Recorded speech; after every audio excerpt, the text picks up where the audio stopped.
সাল্লাল্লাহু যখন মদিনায় আসলেন, এসে দেখলেন যে মদিনার সকল টাকা পয়সার কন্ট্রোল ইহুদিদের হাতে। তো আচ্ছা, একটু আমি আগিয়ে নিচ্ছি, সমস্যা নেই। অর্থনীতির কন্ট্রোল ইহুদিদের হাতে। তখন মুহাম্মদ সাল্লাল্লাহু আলাইহি ওয়াসাল্লাম, এই মক্কা থেকে যে মুহাজিরেরা গেছে, এরা সবাই বিজনেসম্যান। মুহাম্মদ সাল্লাল্লাহু আলাইহি ওয়াসাল্লাম নিজেও বিজনেসম্যান। লিইলাফি কুরাইশ ইলাফিহিম রিহলাতাশ শিতাই ওয়াস সাইফ, এই সূরাতে ব্যবসার যাত্রার কথা বলা আছে। তো কুরাইশরা ব্যবসায়ী জাতি, ব্যবসা করে খায়।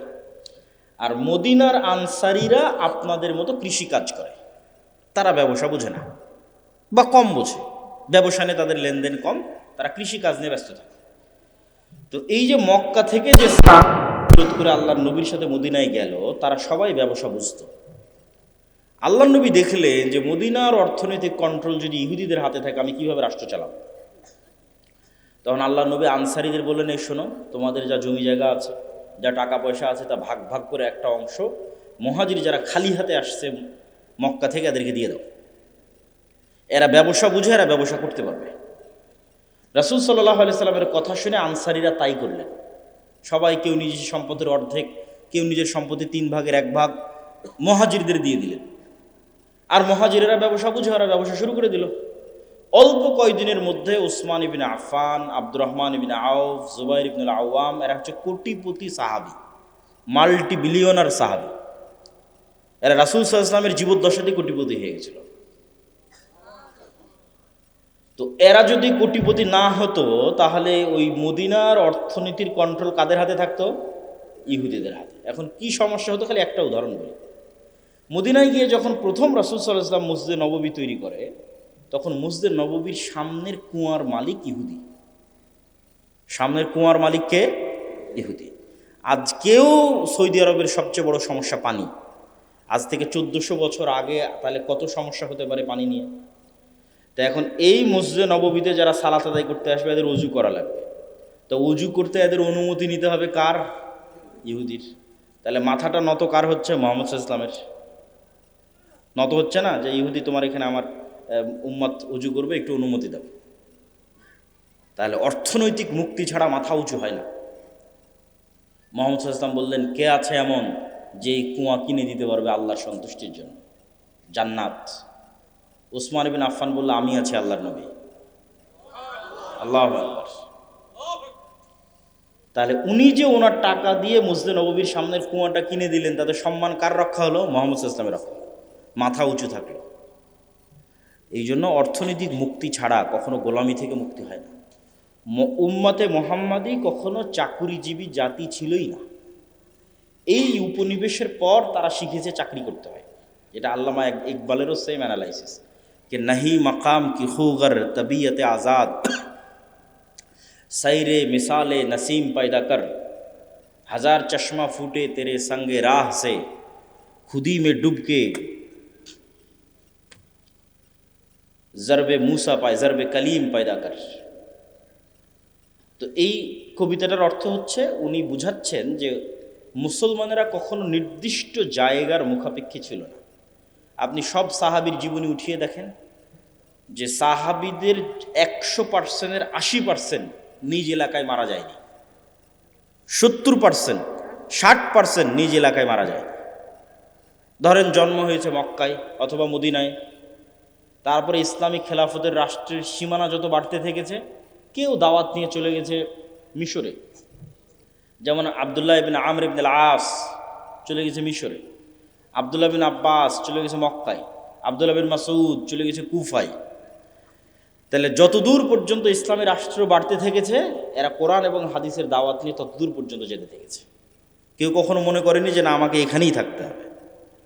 তো মরু যাযাবরেরা কখনো নির্দিষ্ট জায়গার মুখাপেক্ষী হয় না। আর মুসলমানেরা ব্যবসায়ী জাতি, যতদূর পর্যন্ত ইসলাম গেছে তার 50% যদি হয় যুদ্ধ, তো 50% ব্যবসা। যেমন মালয়েশিয়া, ইন্দোনেশিয়া, ব্রুনাই, এগুলো তো কোনোদিন যুদ্ধ হয়নি ইসলামের নামে।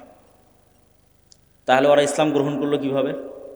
আরব ব্যবসায়ীরা ব্যবসা করতে করতে চলে গেছে মালয়েশিয়া, ব্যবসা করতে করতে চলে গেছে ইন্দোনেশিয়া, ব্যবসা করতে করতে চলে গেছে ব্রুনাই। ব্যবসা করতে গিয়ে সেখানে মানুষজন তাদের আচার আচরণ সত্যবাদিতা ন্যায়পরায়ণতা দেখে ইসলাম গ্রহণ করেছে, এলাকাকে এলাকা, এলাকাকে এলাকা। তো মুসলমানেরা ব্যবসায়ী জাতি, ব্যবসা ছাড়া টাকা ইনকাম করে আপনি দান করতে পারবেন না শান্তি মতো। আর জান্নাত শুধু ইবাদত দিয়ে জান্নাত 100% কনফার্ম করা কঠিন। আবার শুধু পাপ মুক্ত থাকার চেষ্টা করেও 100% জান্নাত কনফার্ম করা কঠিন। যেমন এখানে কেউ দাঁড়িয়ে বলা কঠিন যে আমি আমার জীবনে এক ওয়াক্ত সালাত কাজা করিনি, অথবা এটা দাঁড়িয়ে বলা খুব কঠিন যে আমি প্রত্যেক 5 ওয়াক্ত সালাতের শুরু থেকে শেষ পর্যন্ত শুধু আল্লাহর কথা স্মরণে রাখি, আর কারো কথা, দুনিয়ার কোনো কথা আমার মাথায় আসে না, এটা বলা কঠিন। তাহলে কেউ কিয়ামতের মাঠে দাঁড়িয়ে আল্লাহকে বলতে পারবে না যে আল্লাহ আমি এক ওয়াক্ত সালাত কাজা দিইনি, অথবা আমাকে জান্নাতে দিতেই হবে। এই চ্যালেঞ্জ দেওয়া কঠিন, জান্নাত দিতেই হবে। অথবা কেউ দাঁড়িয়ে বলবে যে আল্লাহ আমি একটাও গুনাহ করিনি, আমাকে জান্নাত দিতেই হবে, এটাও চ্যালেঞ্জ দেওয়া কঠিন। তাহলে জান্নাতে যাওয়ার জন্য আল্লাহর রহমতের ভিখারি, আল্লাহ ভালো মতো ইবাদত করতে পারিনি, অনেক গুনাহ করেছি, ক্ষমা করে দাও, আল্লাহ দয়া করলে এবার জান্নাত। কিন্তু জান্নাত কনফার্ম করার দুইটা রাস্তা আছে, চ্যালেঞ্জ, যে জান্নাত আমারই, যাবই। একটা হচ্ছে জীবন আল্লাহর রাস্তায় দিয়ে শহীদ হয়ে যাওয়া, এটা কনফার্ম 100%। শহীদের রক্ত জমিনে পড়ার আগে তার যদি ইবাদতেরও কোনো কমতি থাকে ওটাও মাফ, আর যদি কোনো গুনাহ থাকে ওটাও মাফ। তাহলে একটা কনফার্মেশন পাওয়া গেল যে জীবন যদি আল্লাহর রাস্তায় দিয়ে দেওয়া যায় জান্নাত কনফার্ম। আরেকটা কনফার্ম করার রাস্তা হচ্ছে টাকা, অর্থনৈতিক ইবাদত, এটাতে জান্নাত কনফার্ম হয়। আল্লাহ জান্নাত বিক্রি করবে। ঠিক যেমন আপনাদের গাইবান্ধা শহরে, গোবিন্দগঞ্জ, সাঘাটা, বগুড়া, গুলশান, বনানী, দুবাই, এগুলোতে যেমন প্লট বিক্রি হয়, আপনি ফ্ল্যাট কিনেন, এরকম আল্লাহ সুবহানাহু ওয়া তাআলা জান্নাতের প্লট সেল করবে, বিক্রি করবে। কোরআন মাজিদে অ্যানাউন্স দেওয়া আছে, বিজনেস হিসেবে ঘোষণা দেওয়া আছে, বিক্রি হিসেবে ঘোষণা দেওয়া আছে। আমি বানিয়ে বলতেছি না। ইন্নাল্লাহ আশতারা মিনাল মুমিনিনা আনফুসাহুম ওয়া আমওয়ালাহুম বিআন্না লাহুমুল জান্নাহ হাল আদুল্লুকুম আলা তিজারাতিন তুনজিকুম মিন আযাবিন নার। তাহলে আল্লাহ বিজনেসও ঘোষণা দিয়ে রেখেছে, আল্লাহ সুবহানাহু ওয়া তাআলা ক্রয় বিক্রয় ঘোষণা দিয়ে রেখেছে। তাহলে জান্নাতের বাড়ি, আপনাদের ভাষায় প্লট, ফ্ল্যাট আল্লাহ বিক্রি করবে, সেল করবে, এবং এটাকে আল্লাহ ব্যবসা বলছে। এবং এই ব্যবসাটা শতভাগ লাভজনক। কেন শতভাগ লাভজনক সেটাও বলবো। তো তার আগে বুঝি যে টাকা দিয়ে জান্নাত কিভাবে কিনা যাবে।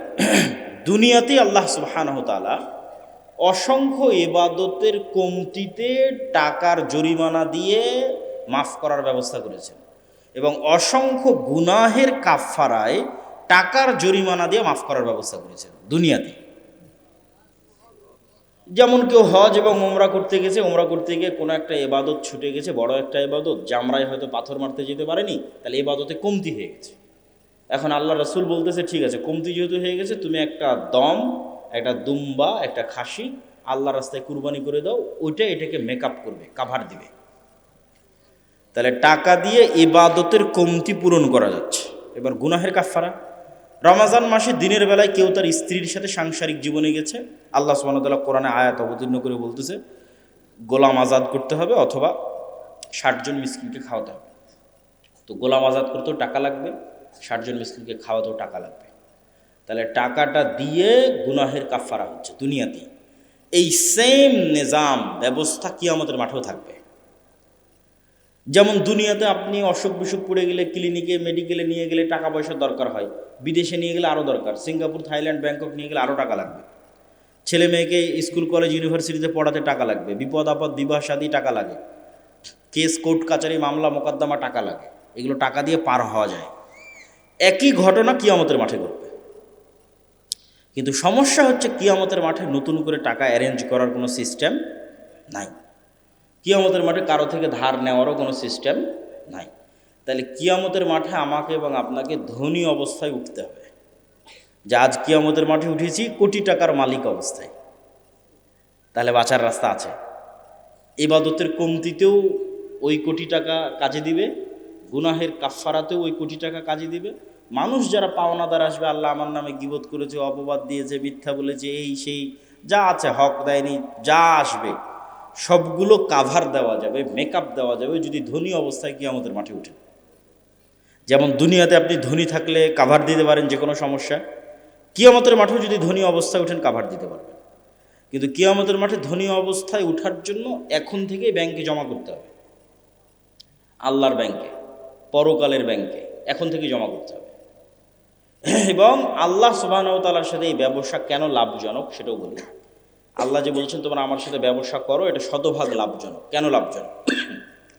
আপনি যদি আজকে সাঘাটা বাজারে একটা জমি কিনেন, তাহলে জমিওয়ালা আপনার দেওয়া টাকা নিয়ে চলে যাবে, ওই টাকার উপর আপনার কোনো কন্ট্রোল থাকবে না, কোনো দখল থাকবে না, আর জমিটা আপনি তার থেকে বুঝিয়ে নেবেন। এখন আল্লাহ সুবহানাহু তাআলার জন্য আপনি পরকালের অ্যাকাউন্টে যে টাকা জমা দিবেন, ওই টাকা কি আল্লাহ নিয়ে চলে যাবে? ওই টাকা দিয়ে যদি আপনি মসজিদে একটা এসি বা একটা ফ্যান লাগান, ওই ফ্যানের বাতাস কে খাবে? আপনিই তো খাবেন। ওই টাকা তো আর আল্লাহ নিয়ে গেলেন, আর ফ্যানের বাতাস আল্লাহ খাবে না।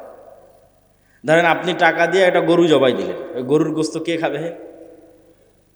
আপনিই খাবেন না? ওই গরুর গোস্ত আল্লাহর কাছে চলে যাবে, আল্লাহ নিয়ে যাবে? আল্লাহ খাবারের মুখাপেক্ষী নয়। তাহলে আরেকজনের সাথে যখন লেনদেন হচ্ছে তখন টাকা কিন্তু চলে যাচ্ছে, আর আল্লাহর সাথে যখন লেনদেন হচ্ছে তখন ওই টাকা আমি ভোগ করতেছি, মাঝখান থেকে ফিরি ফাও আল্লাহ জান্নাত দিয়ে দিচ্ছে। তাহলে আল্লাহর সাথে ব্যবসায় কোনো লস আছে? কোনো লস নেই। ধরেন এই প্রতিষ্ঠানে আপনি দান করলেন, এই প্রতিষ্ঠানে দান করে এখানে পড়বে গে আপনার ছেলে মেয়ে, কেউ যদি বেতন পায় আপনার গ্রামের ছেলে মেয়ে, তাহলে মাঝখান থেকে তো আপনি ফ্রিতে জান্নাত পাচ্ছেন। টাকাটা তো দুনিয়াতেই থাকতেছে, দুনিয়ার মানুষই খাচ্ছে, আপনি আপনার আত্মীয় স্বজন পাড়া প্রতিবেশী তারাই খেয়ে শেষ করে দিচ্ছে। তো যাক, আমি বক্তব্যের শুরুতেই কথাগুলো বললাম যে আপনাদের মধ্যে যদি, এখন আমি জানি না যে এখানে কেউ স্বেচ্ছাসেবক পাঠিয়ে বৈঠকি দান সংগ্রহ করবে কিনা, কিন্তু দান অর্থনৈতিক ইবাদত, অত্যন্ত শক্তিশালী একটি ইবাদত। যদি যায় তাহলে আপনারা সকলেই অংশগ্রহণ করার চেষ্টা করবেন। এই বলে আমি আমার এবং তোমাদের যারা মাদ্রাসা কর্তৃপক্ষ আছে তাদেরও যদি যাওয়ার সিস্টেম থাকে পাঠাতে পারো। এই কথা বলে আমরা আমাদের মূল বক্তব্যের দিকে এগিয়ে যাচ্ছি। আমাদের মূল বক্তব্য হচ্ছে গোলামি থেকে মুক্তির রাস্তা, এটাই বক্তব্যের আলোচ্য বিষয়। 5টা পয়েন্টে আমরা সংক্ষিপ্ত করে আলোচনা করব। ঈমান বিল গায়বে ইয়াকিন, আল্লাহ সুবহানাহু তাআলার সাহায্য ছাড়া বিজয় হয় না। আল্লাহর সাহায্য পাওয়ার জন্য আল্লাহ সুবহানাহু তাআলার ইবাদত করতে হয়, সৎ আমল। সৎ আমলের মধ্যে সালাত এবং জিকির সবচেয়ে পাওয়ারফুল। দুনিয়াতে নেতা হওয়ার জন্য জ্ঞান অর্জন এবং সত্যবাদিতা ও ন্যায়পরায়ণতার কোনো বিকল্প নাই। এই 5টা পয়েন্টে আমরা সংক্ষিপ্ত করে ব্যাখ্যা করব এবং বক্তব্যের শেষের দিকে চলে যাব। প্রথম দুইটা হচ্ছে ঈমান বিল গায়েবে ইয়াকিন। গায়েব মানে অদৃশ্য। আজকের যুগের মুসলমানদের সবচেয়ে বড় সমস্যা হচ্ছে আসলে প্রকৃত অর্থে মুসলমানদের ঈমানই নাই, ঈমান মজবুত নয়, গায়েবের উপর ঈমান নাই। কেন? আজকের দুনিয়া বেশি বাস্তববাদী, বেশি বস্তুবাদী, বেশি দুনিয়ামুখী। ফলত গায়েবের যে লজিক, যে সূত্র, এটা কেউ বুঝেও না, কেউ জানতেও চায় না। কিন্তু গায়েবের কার্যকরণের সূত্র এবং লজিক সবচেয়ে পাওয়ারফুল। এগুলোর জ্ঞান এবং নলেজ কোরআন এবং হাদিসে আছে।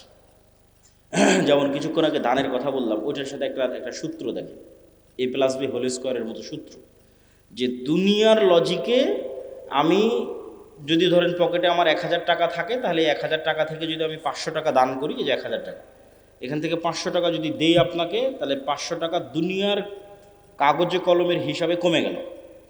কিন্তু সাথে সাথে গায়েবের অদৃশ্য লজিকে প্লাস হয়ে গেল। এটা সূত্র, এটা গায়েবের সূত্র। এই প্লাসের প্রভাব 5 বছর পর দেখা যাবে, 10 বছর পর দেখা যাবে। ঠিক আমি একজনকে 1000 টাকা কর্জ দিলাম, তার সাথে 1100 টাকা সুদ হিসেবে নিলাম। দুনিয়ার হিসেবে 100 টাকা অতিরিক্ত দেখাচ্ছে, কিন্তু গায়েবের লজিকে ওখানে 100 টাকা কমে গেছে। কিন্তু ওই 100 টাকা যে কমে গেছে, এটার প্রভাব 5 বছর 10 বছর পর দেখা যাবে। এগুলো গায়েবের সূত্র। এই গায়েবের সূত্রগুলোর উপর, গায়েবের অস্তিত্ব এবং বাস্তবতার উপর মুসলমানদের ঈমান নাই। যেমন ফেরেশতারা কোথায় যায়, কি করে, ঠিক আছে, আপনার বাড়িতে নূর আছে কিনা, আপনার বাড়িতে শয়তান আছে না ফেরেশতা আছে, আপনার কলবে নূর আছে কিনা, এগুলো সব গায়েব, এগুলো কিন্তু দেখা যায় না, এগুলো গায়েবের জগৎ। কিন্তু এই প্রত্যেকটার বর্ণনা কোরআন এবং হাদিসে আছে। ওইটার উপর আপনার ঈমানের মাত্রা কোন লেভেলে, সেটার উপর নির্ভর করবে আপনি গোলামি থেকে মুক্তি পাবেন কিনা। ঠিক গায়েবের আর একটা বড় অংশ হচ্ছে পরকাল, জান্নাত জাহান্নাম, বারজাখি জীবন, এগুলো গায়েব। প্রত্যেক জগতের পরবর্তী জগতের কিছু আলামত পূর্বের জগতে থাকে। যেমন আমাদের পরের জগৎটা হচ্ছে বারজাখি জগৎ, তো বারজাখি জগতের কিছু চিহ্ন ওটা গায়েব, ওই গায়েবের জগতের কিছু চিহ্ন এই জগতে আছে, সেটা হচ্ছে ঘুম। প্রতিদিন আমরা একবার করে বারজাখি জগতে চলে যাই বা বারজাখি জগতের একটা স্বাদ নিয়ে আসি। মৃত্যুর পরবর্তী জীবনটাও এরকম, কিয়ামত হওয়ার আগ পর্যন্ত। এই জন্য ঘুমানোর সময় আমরা কি বলি যে আল্লাহুম্মা বিইসমিকা আমুতু, হে আল্লাহ আপনার নামে ঘুমাতে যাচ্ছি। জি না, এটার অনুবাদ হচ্ছে হে আল্লাহ আপনার নামে মৃত্যুবরণ করতে যাচ্ছি, মরতে যাচ্ছি।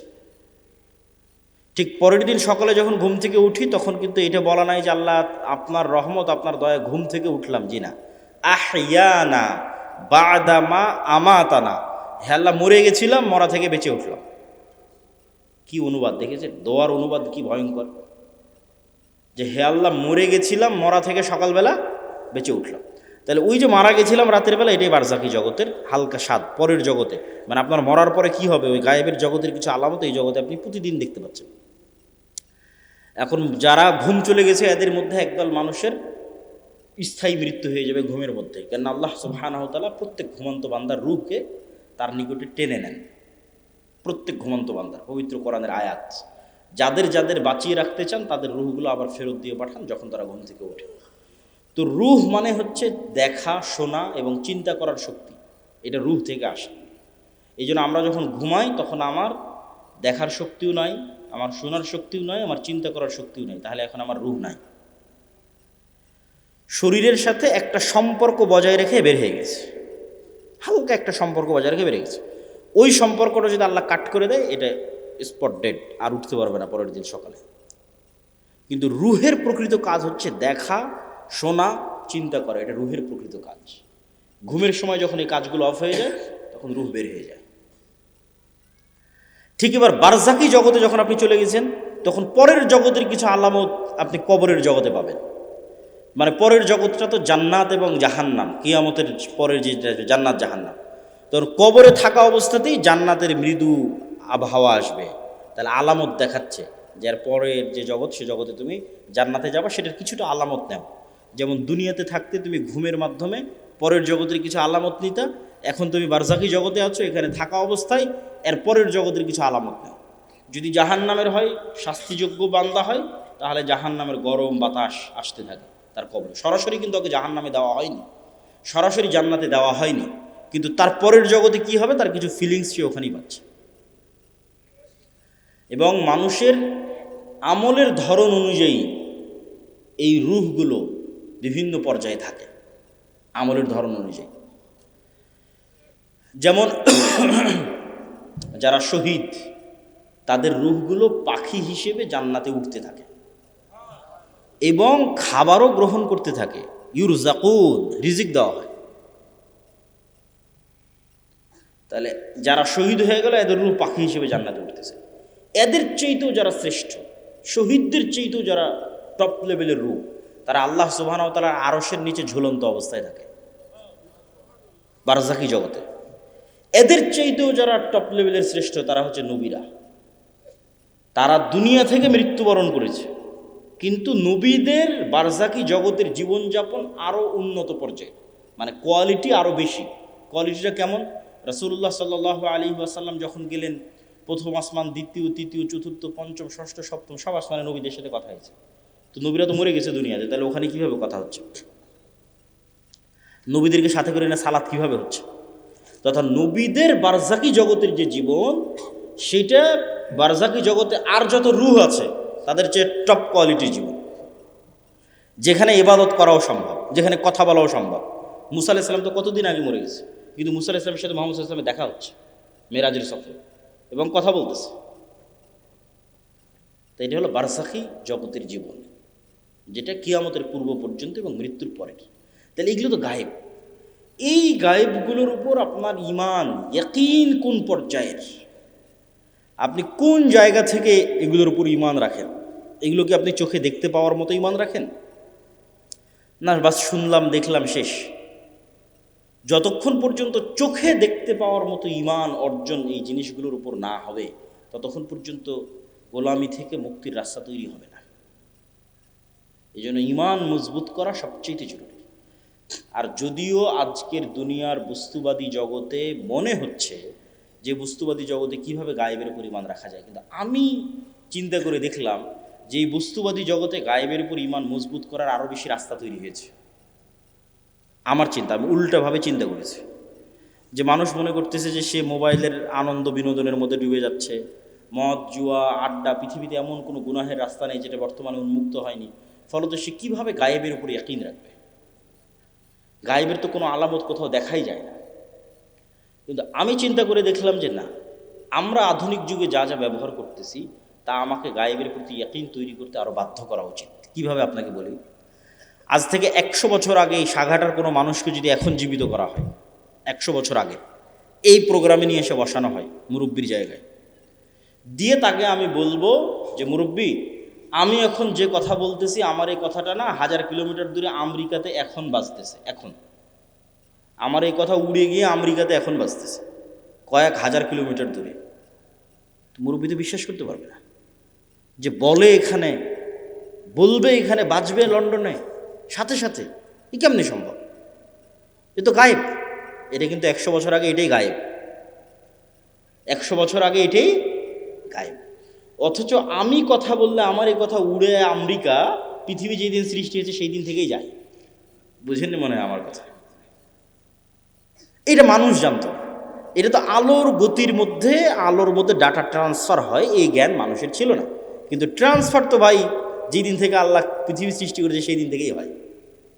মানে আমি এখান থেকে বলবো আর এটা আলোর গতির সাথে আমার এই কথা সারা পৃথিবীতে ঘুরতেছে, বা আলো যতদূর পর্যন্ত যাচ্ছে আমার এই কথা অতদূর পর্যন্ত যেতে থাকতেছে, এটা যেই দিন থেকে পৃথিবী আল্লাহ সৃষ্টি করেছে সেই দিন থেকেই হয়। তাহলে এটা আমাদের জন্য কি ছিল? গায়েব ছিল। বলেন তো এটা আমাদের জন্য কি ছিল? গায়েব ছিল। তখন জানতাম না। তাহলে এইটা যদি সম্ভব হয় যে কথা বলবো এখানে আর আলোর গতিতে সেই কথা গিয়ে বাজবে আমেরিকায়, এবং আমেরিকায় বসে মানুষ শুনতেছে, এখন লন্ডনে বসে মানুষ শুনতেছে, আপনারা টিভি মোবাইলে ব্যবহার করতেছেন, তাহলে এটা ব্যবহার করা অবস্থায় আপনি কিভাবে বিশ্বাস করতেছেন যে এই কথা আল্লাহ শুনতেছে না? বলেন আল্লাহু আকবার। আপনি মোবাইল ব্যবহার করা অবস্থায় মানুষ আপনার কথা শুনে নিচ্ছে, মানুষের তৈরি করা যন্ত্র দিয়ে আমার এখনকার কথা মানুষ শুনে নিচ্ছে ইংল্যান্ডে বসে থেকে, আমেরিকায় বসে থেকে, আর আমি বিশ্বাস করতেছি আরে আমি যে কথা বলছি এটা তো মনে হয় আল্লাহ শুনতে পাচ্ছে না। তাহলে আপনি আধুনিক প্রযুক্তির প্রত্যেক যে জিনিস ব্যবহার করতেছেন ওই জিনিসে এবার এই স্টাইলে চিন্তা করবেন যে মানুষ যদি এই পর্যন্ত করতে পারে তাহলে আল্লাহ কোন পর্যন্ত করতে পারে। তাহলে আপনি যত চিন্তা করবেন তত গায়েবের উপর আপনার ইয়াকিন বাড়বে। যেহেতু ভয়ঙ্কর আমরা গেড়াকলে ফেসে গেছি। বর্তমান বিজ্ঞান এটাই বলতেছে যে কাফা বিনাফসিকাল ইয়াউমা আলাইকা হাসিবা, যে আজকে তোমার হিসাবের জন্য তুমি যথেষ্ট। আলজামনাহু তায়রাহু, মানুষের সাথে মানুষের পাখিকে আমি মানুষের ঘাড়ের সাথে বেঁধে দিয়েছি, শাব্দিক অনুবাদ করলাম। তো কেমনে মানুষ তার হিসাবের জন্য নিজেই সে যথেষ্ট, আলাদা করে হিসাব করা লাগবে না, এটার একটু দু একটা উদাহরণ দেই। এই যে আমরা এখানে কথা বলতেছি, এই কথা এখন আলোর সহযোগিতায় পৃথিবীর বাংলাদেশের সব জায়গায় পৌঁছে যাচ্ছে। তো এই আলোটা যত দূর যাচ্ছে এই কথা কিন্তু এই আলোর মধ্যে আছে। শুধু কথা না, আমার দৃশ্য, আমার ছবি, আমার ভিডিও এই আলোর মধ্যে আছে। আলো ডাটা ট্রান্সফার করতে পারে, যেটা দিয়ে এরা ক্যামেরার কাজ করতেছে, মোবাইলের কাজ করতেছে, সেটি। তো এখন আমরা যদি পৃথিবীতে এমন একটা যন্ত্র আবিষ্কার করি যেটা আলোর চেয়ে বেশি জোরে দ্রুত চলে, এটা আবিষ্কার করা মানুষের পক্ষে সম্ভব নয়। কল্পনা করে যে আমরা একটা অলৌকিক কার্যকলাপের মাধ্যমে একটা মেশিন তৈরি করলাম আলোর চেয়ে জোরে চলে, দিয়ে এখন আজ থেকে 15 বছর আগে চলে গেছি, আলোর চেয়ে বেশি গতিতে 15 বছর আগে চলে গেছি। তো 15 বছর আগে সাঘাটার মাটি থেকে যে আলোটা ছুটেছে আকাশের দিকে, ওই আলোটা এখন যে জায়গায় আছে আমি ওর আগে গিয়ে বসে গেছি, ওর আগে গিয়ে পৌঁছে গেছি, আলোটাকে ধরবো। ওই আলোটাকে ধরার সময় যদি ওখানে আমি কোনো একটা মেশিন সেট করতে পারি, তাহলে 15 বছর আগে এই সাঘাটার মাটিতে বসে আমি যা করেছি তা লাইভ দেখতে পাবো, 15 বছর আগে সাঘাটার মাটিতে আমি যা বলেছি তা আমি লাইভ শুনতে পাবো। এগুলো একটাও হারিয়ে যায়নি, সব আলোর মধ্যে আছে। ওই যে বিজ্ঞান ব্যবহার করতেছে, এখন এখান থেকে উড়িয়ে নিয়ে গিয়ে আমেরিকা লন্ডনে বাজাচ্ছে, তোর তো আলোর সহযোগিতা, ওখান থেকে হারায় না। যে ধরতে চাইবে তোমাকেও ধরতে পারবে। যে তুমি রাতের অন্ধকারেও যদি কিছু করে থাকো সেটাও আলোর মধ্যে ভেসে থেকে গেছে, ওটা ধরা যাবে। লাইভ বদরের যুদ্ধ দেখা সম্ভব। শুধু আলোর গতিতে 1500 বছর আগে চলে যেতে হবে, তাহলে বদরের যুদ্ধ লাইভ দেখা যাবে, ক্যামেরা দিয়ে আর মোবাইল দিয়ে। মুহাম্মদ সাল্লাল্লাহু আলাইহি ওয়াসাল্লামের হাদিস লাইভ শোনা যাবে, কিন্তু যাওয়া সম্ভব নয়, তাই যেতে পারতেছি না। কিন্তু তোমাদেরকে বুঝাচ্ছি যে আমাদের হিসাব নেওয়া কত সহজ। আমাদেরকে যদি আল্লাহ সুবহানাহু ওয়া তাআলা ধরতে চায়, তাহলে অন্তত এখনকার বিজ্ঞান অনুযায়ী গায়েবের উপর আরো ইয়াকিন তৈরি হওয়া উচিত যে আমরা তো বড় বিপদে আছি। শুধু এই একটা নয়, এই যে তারা মানুষকে জীবিত করতে চায়, জীবিত করবে, তো মানুষের ডিএনএ যদি এখনকার বিজ্ঞান 10,000 বছর আগে ধরো যে ডাইনোসর চলে গেছে তার ডিএনএ যদি পাই, তাহলে ওর ক্লোন করে কাছাকাছি ওই মানের ওর ওই ডাইনোসরের কি ছিল না ছিল সব কিছু বের করে নিয়ে আসতে পারবে। তো মনে করো তুমি মাটির সাথে মিশে হারিয়ে গেছো, তোমার ওই যে হাড় আছে ওইটা যদি বিজ্ঞানীরাই পায় আজ থেকে 20-50 বছর পর, ওখান থেকে যদি ডিএনএ বের করে নিয়ে আসতে পারে, হাড় বাদ দিলাম, তোমার চুলের 10 ভাগের 1 ভাগও যদি পাওয়া যায়, ওখান থেকে তোমার ডিএনএ যদি বের করা যায়, তাহলে ডিএনএ বের করলে তো যত দ্রুত এই সায়েন্স অগ্রগতি লাভ করতেছে, অদূর ভবিষ্যতে দেখবা যে তোমার ডিএনএ দিয়ে তোমার লিভার তৈরি করা যাচ্ছে, তোমার ডিএনএ দিয়ে তোমার কিডনি তৈরি করা যাচ্ছে, খালি রুহটা দিতে পারবে না। তাহলে বিজ্ঞানীরাই তোমাকে 10,000 বছর পর আবার বানাতে পারবে, খালি রুহটা দিতে পারবে না। তাহলে বিজ্ঞানীরাই যদি এই পর্যন্ত করতে পারে, তা আল্লাহ সুবহানাহু ওয়া তাআলা তোমাকে পুনরায় জীবিত করতে পারবে না? খুবই ভয়ঙ্কর। আল্লাহ সুবহানাহু ওয়া তাআলা অতি দ্রুত এবং অতি সহজে তোমাকে পুনরায় জীবিত করবে। এই জন্য মানুষের শরীরের সাথে মাটির প্রচণ্ড মিল আছে, প্রচণ্ড মিল আছে মানুষের শরীরের সাথে মাটির। আমরা যা খাবার খাই সব মাটি থেকে আসে, যা আমাদের পেটের মধ্যে ঢুকতেছে, এমন কোনো খাবার নাই যেটা তুমি মাটির সংস্পর্শ ছাড়া তৈরি করতে পারবা, আলোর সংস্পর্শ ছাড়া তৈরি করতে পারবা, পানির সংস্পর্শ ছাড়া তৈরি করতে পারবা, কিছু নেই। বলো কই আমি গরুর গোস্ত, তো গরু কি খায়? ঘাস খায়। ঘাস কোথায় হয়? মাটিতে। কোনো খাবার নাই পৃথিবীতে যেটা ওখান থেকে আসতেছে না। তাহলে একটা কলা তৈরি হলো, মাটির কলার গাছ তৈরি হলো, কলার মধ্যে কি আছে? Magnesium, calcium. ওই সেম ম্যাগনেসিয়াম ক্যালসিয়াম তোমার শরীরের মধ্যে আছে। তাহলে ওই ম্যাগনেসিয়ামটা মাটির থেকে আসতেছে, তাহলে মাটির ম্যাগনেসিয়াম আর তোমার শরীরের ম্যাগনেসিয়াম সেম। আজকে আল্লাহ ওই কলা তোমার শরীরের মধ্যে দিয়ে এখানে কোষ তৈরি করতেছে, ব্লাড তৈরি করতেছে, এই কোষ এই সেম ব্লাড ওই মাটির মধ্যেই তৈরি হয়ে যাবে, কেনা সেম জিনিস ওখান থেকে এখানে আসতেছে। শুধু আল্লাহ এই শরীরের উপযুক্ত করার জন্য গাছগুলোকে তৈরি করে দিয়েছে, যাতে সরাসরি মানুষ মাটি খেতে পারবে না, ওখান থেকে ওই মাটির রস শুষেনে যে কলা হবে সেটা মানুষ খেতে পারবে, ওইটা রস শুষেনে যে আম হবে সেটা খেতে পারবে। কিন্তু ওই আমের মধ্যে যে ভিটামিন আছে ওই ভিটামিন মাটি থেকে এসেছে, ওইটা আমার সেম শরীরের মধ্যে আছে। তাহলে আমার শরীরের মধ্যে যা যা আছে তা মাটিতেও আছে।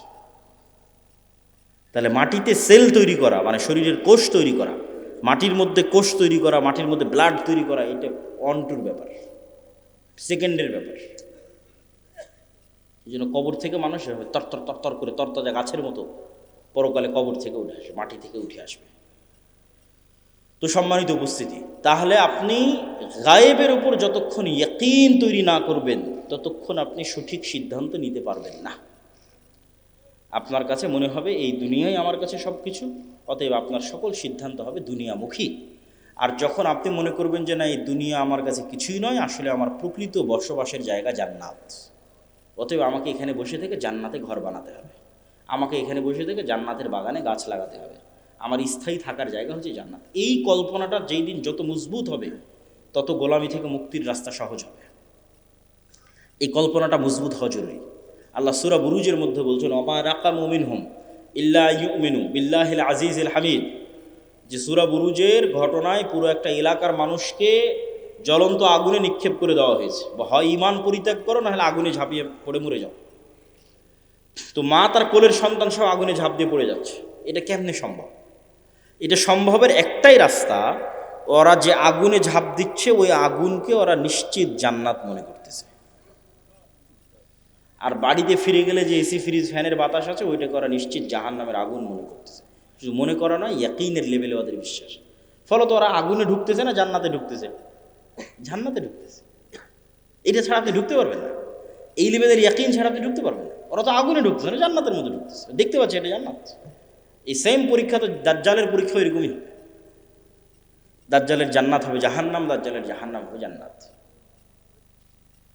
তাহলে আপনি যেদিন এই পরিমাণের কল্পনায় যেতে পারবেন যে আমার স্থায়ী শান্তিটা কোথায়, আমার স্থায়ী আরাম কোথায়, আমি যদি আজকে আমার বাপ মা থেকে আলাদা হয়ে যাই, আমি যদি আজকে আমার ছেলে মেয়ে থেকে আলাদা হয়ে যাই, আর যদি জীবনে কোনো দিন আমার বাপ মায়ের সাথে দেখা না হয়, আমার আর যদি জীবনে কোনো দিন ভাই বোনের সাথে দেখা না হয়, আমার যদি আর জীবনে কোনো দিন আমার আত্মীয় স্বজন পাড়া প্রতিবেশী ছেলে মেয়ে স্ত্রী পুত্রের সাথে দেখা না হয়, তাহলে এর চেয়ে কষ্টের পৃথিবীতে আর কিছু নাই।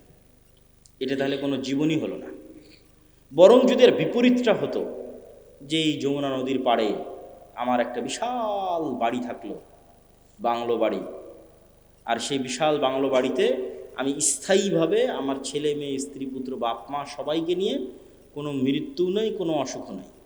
ছোটোবেলায় যেরকম যমুনা নদী থেকে একটু গোসল করতাম, ওরকম মাঝে মধ্যে গিয়ে গোসল করে আসবো, একটু মাছ ধরতাম, মাঝে মধ্যে একটু মাছ ধরে আসবো, নৌকা চালাতাম, মাঝে মধ্যে একটু নৌকা চালিয়ে আসবো, আর এই জীবনটা পার্মানেন্ট। এইটা যদি তোমার কাছে মনে হয় যে এটা জীবনের সবচেয়ে বড় সফলতা, তাহলে এটা জান্নাতে সম্ভব। সবাই যদি জান্নাতে যায়, তাহলে সবাইকে নিয়ে স্থায়ী পার্মানেন্টলি জান্নাতে এটা বাস্তবায়ন করা সম্ভব। তো এই জন্য মানুষের প্রকৃত জীবন হচ্ছে জান্নাতের জীবন। আর দুনিয়ার জীবনটা কেমন? আমি আজকে যেমন রাজশাহী থেকে অথবা ঠাকুরগাঁ দিনাজপুর থেকে এখানে এসেছি, 10টার 9:30টার দিকে পৌঁছেছি, 11:30 12টার মধ্যে বের হয়ে যাব। এইখানে যে আমি 1-1.5 ঘন্টা আছি, আর আপনারা যারা এখানে বক্তব্য শুনতে এসেছেন 1-1.5 ঘন্টা আছেন, এই 1-1.5 ঘন্টার সময় যেমন, এই পুরো 60 বছরের সময় তেমন। এটা সফরের মধ্যে একটা যাত্রা বিরতি। সফরটা শুরু হয়েছে যেদিন আল্লাহ রূহ তৈরি করেছিল, এই সফরটা শেষ হবে জান্নাতে এবং জাহান্নামে যাওয়ার মধ্যে। তাহলে লম্বা সময়ের মধ্যে এই 60 বছর অতি ছোট। ঠিক এই পুরো 60 বছরের মধ্যে এখনকার 1-1.5 ঘন্টা যত ছোট। এবং মানুষ যখন পরকালে উঠবে, তখন মানুষের কাছে এটাই মনে হবে যে আমরা দুনিয়াতে মনে হয় 1-1.5 ঘন্টা ছিলাম। কোরআনের আয়াতের অনুবাদ, যে মানুষেরা বলবে যে আমরা দুনিয়াতে মনে হয় 1 দিন বেঁচেছিলাম, হাফ দিন বেঁচেছিলাম, অথচ বেঁচেছে 60-70 বছর। তো সম্মানিত উপস্থিতি, 1 নম্বর পয়েন্ট ঈমান বিল গায়বি ইয়াকিন। পরের পয়েন্টগুলো একটু ছোট ছোট করিনি, সময় অনেক অল্প। ঈমান বিল গায়বি ইয়াকিন হওয়ার পরের পর্ব হচ্ছে ইসলাম এবং মুসলমানদের বিজয়ের জন্য আল্লাহর সাহায্য জরুরি। আল্লাহর সাহায্য ছাড়া নবীরাও জয়লাভ করতে পারেনি। আমাদের নবী মুহাম্মদ সাল্লাল্লাহু আলাইহি সাল্লামও নয়। আল্লাহর সাহায্য নিশ্চিত যদি না হয়, আর আপনি যদি পারমাণবিক বোমেরও মালিক হয়ে যান, জয়লাভ করতে পারবেন না।